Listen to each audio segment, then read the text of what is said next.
What is going on, YouTube? It's your boy Spanko, back with Tony. And today he has Plunder Patrols for us. Oh, yeah. He has a new shirt this time, because it's a different day. I guess. Yep. Yes. What shirt is it, the new shirt? Yeah, it's a new shirt, different day, different Tony. Actually, same Tony, I guess. Totally didn't just pull out a shirt and change just now. Damn. Anyways, alright. So, yeah, you go ahead. You know what you're doing. Okay, so Plunder Patrol is a deck that, like, honestly, to my knowledge, is not going to receive any further support. But it's also a deck that actually is really fun. So the mechanic behind Plunder Patrol revolves around using your opponent's graveyard and field to make free extra deck monsters. Unfortunately, they then proceeded to butcher that concept when making new support, and it doesn't quite work the same way anymore. So here's what I mean. To start off, this is the two cards that came out. These are the two monsters that came out in the original wave of Plunder Patrol monsters. Whitebeard, the Plunder Patrol Helm, and Redbeard, the Plunder Patrol Matey. Both of them have a common effect that says during your opponent's turn, you can special summon one Plunder Patrol extra deck monster from your extra deck that matches an attribute of a monster your opponent controls or is in their graveyard. So if your opponent controls a water monster, you can summon a water extra deck Plunder Patrol monster. If they control a dark, you can summon a dark one. And that was a really cool effect. They also have an additional effect where if they're sent from the field to the graveyard as a monster, or from the hand to the graveyard, you can activate a certain thing. Whitebeard here lets you special summon one Plunder Patrol monster from your deck, but you can't summon anything but Plunder Patrols for the rest of the turn. Redbeard, however, lets you equip itself to a Plunder Patrol monster you control. See, and the equip effect becomes relevant later for different reasons, because I'll show you once I get to the extra deck. Okay. Moving on to the second wave of support, however, you have Golden Hair, the new Plunder Patrol, and Bluebeard. So what do you think of the new support? See, this is where they really, I think they try to, like, retcon their own mistakes, because the concept behind using your opponent's field in extra deck meant that they were stuck in a weird place between going first and second. You wanted to go first so you could summon these guys so that you can tag into the extra deck monsters on your opponent's turn, but it also meant that you really didn't have any plays on your own turn. Yep. Likewise, you didn't want to go, you could go second, but that also meant you were playing against, right now, 5 to 6 negates, and that was also pretty impractical. Yep. So they retconned this by making these ones, but they also then proceeded to take away that unique mechanic they had. These two do not have an effect that lets them summon an extra deck monster. They, however, have decent spam effects. Golden Hair can send a Plunder Patrol monster card from your field or hand, so that means if, let's say you have an equipped monster, a monster that's an equipped spell, that's a monster card still that you could send to summon her from the hand. Or you can send it from your hand itself as well, and that lets you trigger their effects. It also has an effect where if it's in a graveyard, you can discard a card and special summon itself from the graveyard. But you're locked into Plunder Patrols for the rest of the turn. Bluebeard also has a special summon effect. If you control a Plunder Patrol monster, you can special summon itself from your hand. It also has an effect where if it's sent to the hand or graveyard, you draw one and discard one. Just a nice plus on there. These cards are better for spamming and let you make the extra deck monsters the normal way.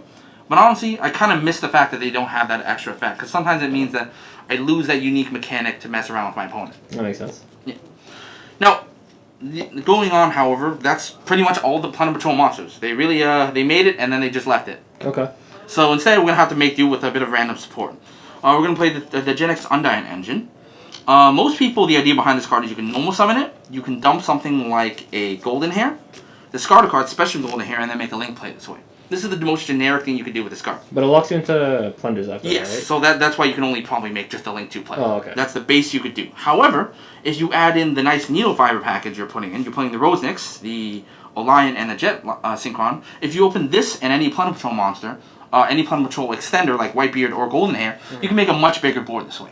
Okay. So you could do small things, you could do bigger things. I'm assuming you're going to show us that combo. Yeah, I'll show you this combo after. Beautiful. Alright. The next thing to find out is 3 Nibiru. This is the hand trap I'm playing. And probably the only hand trap I feel like that synergizes with the deck. So here's how this tag out effect works. You activate the effect, you summon an extra deck monster, and then you equip. What that means is that the equip is not dependent, the summon is not dependent on the equip. Okay. Which means that even if the monster is removed, you still summon the extra deck monster. Okay. So let's say, for example, my opponent controls is going off. I can go Chainlink 1, activate the tag out effect. Chainlink 2, the Nibiru. Nibiru will sack the entire field. I'll summon the Nibiru, but since its effect is not reliant on the equip happening, I still summon the extra deck monster out that way. And then, do you have to target on the tribute, or can you target the Nibiru token? It doesn't target at all. It just says whatever I control whatever is on the field or in the graveyard on resolution. Which means since Nibiru summons a light token, and there is conveniently a light a light Plunder Patrol monster, which means I'm always guaranteed a light monster Plunder Patrol to be summoned as a result of that exchange. Cool. Alright, moving on. Then 2 Deep Stream Minstrels. As it turns out, hand traps suck for you, and Minstrel is just a nice way that lets you look at your opponent's hand, see what they have, and take out hand traps. Yep. Also, it's nice, it triggers the Plunder Patrols. Moving on to the spells, we have 3 Plunder Patrol Shipyard, 3 Plunder Patrol Emblem, and 2 Plunder Patrol Shipyard Ship Shaping. Yep. So, first off, this is the field spell. It's a searcher. It lets you discard a card to search for any Plunder Patrol card. So, generic searcher. Yep. Also has a nice effect where you can it pumps up all your Plunder Patrols by 500 for each Plunder Patrol card in your spell and trap zone. That includes your equipped spells, your traps, your equipped monsters, all that. Yep. Finally, the nice part is if it's in the graveyard, you can bounce back one of your Plunder Patrol cards in your spell and trap zone to set this card again. Oh, cool. And that's really nice because that means that if you have a monster that you want to get a monster back that's equipped, you can bounce it back, set this card, activate, discard the monster, get the graveyard effect, and still go +1. Nice. Emblem, on the other hand, is actually just a equip spell. While it's equipped to a monster, a Plunder Patrol monster, they gain 500 attack and can't be targeted by card effects. It also has a neat effect where it lets you summon one Plunder Patrol monster from your extra deck that has the same attribute in general for the entire field, not just your opponent, and then equip the monster that this card was equipped to as that monster's equipped. Oh, nice. So yeah, there's a lot of equipping going on with this. I play 3 because there's a combo where you make Power Tool with this, so that you do want to guarantee you grabbing it. Okay. Finally, we have going back to this. This is a fusion spell for the deck. You do have a fusion monster in the extra deck. It just fuses right up, but it has a nice effect where you can banish it from the graveyard to equip a Plunder Patrol monster from the deck. Nice. It also equips Emblem as well, but most of the time you want the monster. Okay. We have then the Terraforming, and then 2 Fury of the Karyushin. This searches Torrential, but also and in this case the concept of Torrential works very similar to Nibiru. Okay. Because I can nuke the field, but still summon the extra deck monster that way. Nice. It's also super nice because technically, because they're all waters this time, however, compared to the Unchained deck, I actually can protect my monsters with my own Torrential. Nice. Which is really useful that way. And then we move on to have 3 Called by the Grave. As it turns out, so just I guess a spoiler, all the Plunder Patrol monsters, in addition to having remove effects, have a search effect that comes with the remove effect. Yep. What that also means, however, is that your opponent can ash your own removal effect because it can take the search effect. Yeah. So Call by the Grave is kind of important just to make sure you actually get your normal effects off. Okay. Gotta That be makes good. sense. Yeah. Then the last card is 3 Plunder Patrol Booty. Booty is nice, it's that booty. But the idea behind this card is that you can target one monster your opponent controls, declare an attribute, and then change that monster's attribute to the declared attribute. Granted, it has to be a different attribute. If you change it to, if you can't declare the same attribute that the monster already has, it doesn't work that way. But if you do change the attribute, however, you can special summon one Plunder Patrol monster from your graveyard, or take one Plunder Patrol monster and put it back into your deck. Okay. This is a nice way to because of how you'll be summoning your extra deck monsters improperly using their effects. Yep. You do want to reuse them in that way. You put them back in the extra deck. Nice. This is how you essentially grind out your opponent. Nice. All right, moving on to the extra. So is that a 40 card main deck? I think that's a 40 or 41 card extra main deck. Okay, sounds good. The extra deck is 14 cards. Yeah, because you don't believe in 15. I don't believe in 15. Alright, 14 cards. Okay, starting off, we have our 2 Blackbeard, the Plunder Patrol Captain. This is the same as your Whitebeard and your Blackbeard. The only difference is you can use this on both players' turns, and when you do the tag out, you draw a card as well. Yep. Then we play the Oradon package because it's 2020, and if you're not playing the Oradon package, you're not doing it right. Yep. That or the Link Cross package, your choice. Choose your cancer. Yeah, it's one or the other. Yeah. You play the 1 Link Spider because that's how you're doing the Oradon combo. Yep. Then we move on. We have 2 Plunder Patrol Ship Bran. Yep. So Bran and its brother that I'm going to reveal now, Plunder Patrol Mork, have a very similar effect. During your opponent's turn, you can discard 1 Plunder Patrol card. It has to be a Plunder Patrol card, unfortunately. And target either a spell or a monster on the field. Okay. Banish it. Then search the respective opposite. Bran, once it banishes a spell, will search for a Plunder Patrol monster. Mork, once it banishes a monster, will search for a Plunder Patrol spell and trap. Nice. These, however, are not quick effects, unless they're equipped with a Plunder Patrol card. And that's where that secondary equip effect comes in. You get bonuses based on the fact that you have a kind of a pilot manning a ship. Yep. And that's how you essentially, at the end of the day, you'll always want to be able to have them Plunder Patrol monster equipped to them, just so you can banish things. Makes sense. From there, we have then 2 Plunder Patrol lights. This is the light Plunder Patrol monster. Unfortunately, there is not an Earth one and a Wind one. Okay. They clearly just kind of gave up some point, but this is the most important one. This one is kind of like the retcon to effects as well. First off, this one is always a quick effect, even if without a Plunder Patrol equip. Okay. Really nice. However, its effect is when your opponent activates a monster effect, you can discard a Plunder Patrol card, negate the activation. So it's a negate, not removal. Yep. Okay. And, however, if you do have a Plunder Patrol monster equipped to it, you then get to add any Plunder Patrol card from your deck to the hand. Okay. Furthermore, on your either player's main phase, you can target one Plunder Patrol monster in your spell and trap zone, special summon it. Okay. So it's a nice extender, and it works really well just in itself, because let's say you're doing the Nibiru combo, right? And you Nibiru my opponent, I give them a light monster, and then I summon the lights, and because lights isn't dependent on the equip, I still have one negate for when they try to play through the Nibiru. You would say Lice is like the best. Yeah, Lice is absolutely the best one. You do want to end with Lice, but like go by order of like importance, it's Lice, Mork, and then Brand. Okay, that makes sense. Brand also has the nice effect, like these actually have actual effects, I should point out. This one pumps up all your other Plunder Patrols by 500. This one lets you do that protection thing where you detach, protect monster from your stored. Sense, yeah. But yeah, since you're never summoning them that way, you're probably not gonna get these effects as much. Fair.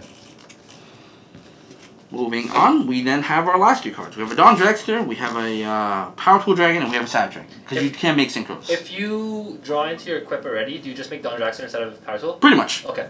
Yeah. So it's just another option, pretty much. Yeah. It's a better option. Cool. So you want to go into the combo? Okay. So there's 2 scenarios of what can happen. But you want to open a Gen X Undyne, you don't want to open your controller, and you either open a Hair or a Helm.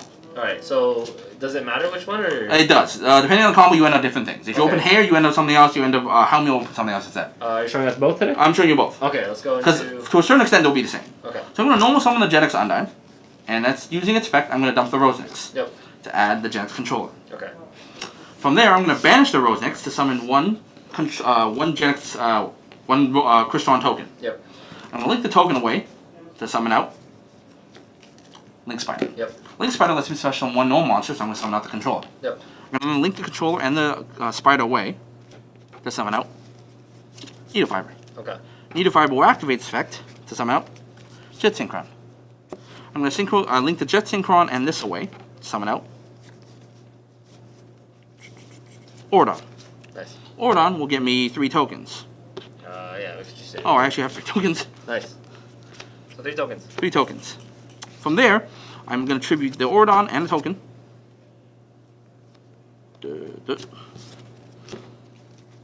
To summon out the O-Line. Nice. I'm going to sync the O-Line and the controller, or the Undyne, and a token for an 8 to make a Savage Dragon. Savage Dragon equipping the Ordon. Cool beans. Alright, so right now you have a negate. Yes. However, also, the O-Line will trigger and give me back a token. Next up, I'm going to activate the Jet Synchron's effect. Yep. Discarding... Let's see, this is where it differs. Yes, but this is where it differs. If I discard Golden Hair, I make a different combo than if I discard Helm. Right. Let's see, I'm going to discard, in this case, Golden Hair. Alright, so let's do Golden Hair for this one. Alright, I discard Golden Hair first. Nothing happens yet. I'm going to synchro with these. Is it 7? To make a 7. Yep. To make Power Tool. Power Tool will reveal 3, revealing my 3 equip spells. To grab the equip spell. Next up, I'm going to activate Golden Hair's effect, discarding any card.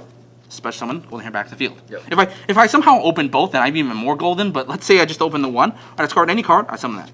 I then activate the equip spell. Yep. I'm going to activate the equip spell's effect now to summon one X-Deck Plunder Patrol X-Deck monster with the same attribute as one I control or on either player's field or graveyard. Okay. In this case, if I'm going first, assuming my opponent has nothing in their graveyard or field, I have at least a dark and a water. Yep. So that means I can either summon this, or, and more than likely the case is, I'll summon a Mork. Okay. Now, here's what you end up. You end up with a negate, and you end up with a banish. But the idea behind the Plunder Patrol deck a lot of times is that your first turn is going to be somewhat of a neg. Yep. You'll be using your resource to make these kind of monsters, but since these cards essentially pay you back while minusing your opponent, you quickly snowball with this deck. If you can make it past turn 2, you're going to build up more advantage. Yep. That means considering, let's say, you do banish something with this, right? When you do banish it, you end up searching the field spell. The field spell will get you into a monster. The monster will then turn into maybe a synchro or a fusion, and that fusion will do more negates, which eventually by the turn 2 or 3, and your opponent doesn't have a way to push back, you're eventually going to just outgrind. So you're just going to straight snowball with this? I'm straight snowball. Alright, so let's say you discard instead of the that one, and you discard the other one. Yeah, so let's say unfortunately I open this one. This is the lesser of the 2 combos here. So I still have my... So which one's the second one, the Whitebeard? Yeah. Okay. So in this case... So you'll have the Jet Synchron, or you'll have the Jet Synchron graveyard at this point. Yep. So you'll discard the other one, the Whitebeard. Yep. In this case, what I'm going to be summoning instead, I'm going to be summoning out the Redbeard. I'm not going to just synchro with these 3. Oh, the Redbeard is from the Whitebeard effect, right? Yeah. Okay, yeah. To make either... I'm going to make a brand. Okay. Redbeard's then going to activate and equip. Yep. Still end up with 2 negates. The only difference, I end up with a spell removal instead. Oh, so instead of a monster removal, you just end on the spell removal. Spell, and then you also have, I guess you still have the token on field. Right. Arguably, like, again, like, initially in my mind, I thought there was going to be a way for me, like, to make a power tool this way, but the fact is, the bigger issue with this is that these lock you into a Plunder Patrol monster, so you're forced to make this in the end. Which is why this one, again, it's still a pretty decent board, granted that if let's say you're playing against the right deck, Outlich Frize, like, they really crumble against this card. Yep. And it makes it a quick effect because you have this, right? Yeah. So the idea is that in both situations, you end up with a quick effect, Mork, or Brand, and those will essentially keep you going. Okay. Yeah. So that's I mean, that's pretty good for a 2-card combo, though. Yeah. And the general idea behind this deck, I will point out, is that, again, this is not technically meant to be a combo deck. I just felt that the deck needed... Most decks always need a certain power play. Yeah. This is that kind of power play where you end up with a little more than just your basic, I summon a ship or not. Yeah. But the idea, regardless, is that you're eventually just going to slowly build the advantage, build your shipyard, and then use that shipyard to ruin your opponent's day. Yeah. The effects are all powerful. Unfortunately, this deck has... Just a little slow. It's a little slow, and also has, unfortunately, just as a disclaimer, one huge kind of glaring flaw. All the ships require you to discard a Plunder Patrol card. Yeah, so you need the Plunder Patrols in your hand, pretty much. Yes, so if, like, considering there's only 4 of them, there's 4 monsters and only a few spell and traps, there's actually not a lot you can sometimes... You sometimes can make the ship, but not have to discard. You don't have the hard to discard, okay. So again, sometimes there's a bit of RNG with this one. But I try to trim it down. Perfect. I mean, the combo is still pretty good for what it is, especially because it's kind of like a 2-card combo, but it's like more than like of a 1.5 because it depends on you can open either one of the Plunder Patrols, so it'll be good. But anyways, thank you for the profile and the combo. I'm sure people are gonna like this one, and don't worry, we have a lot more Tony coming up. So if you guys enjoyed this, like this video, subscribe to the channel, and Tony, are you ready for the next one? Yep. Perfect. All right, with that, Spanko and Tony signing out. My Peace. hands steady, I feel ready, but my legs heavy, I don't get it. How come I haven't hit it already? Still working, I'm still learning, I'm still searching, finally earning something, finally turning something called a profit. If I hear you talking shit, don't get caught in it. I'll be popping off and hit your ass, dropping all your shit. Yeah, I promise this, I got promises, you ain't stopping this. Cross my shit.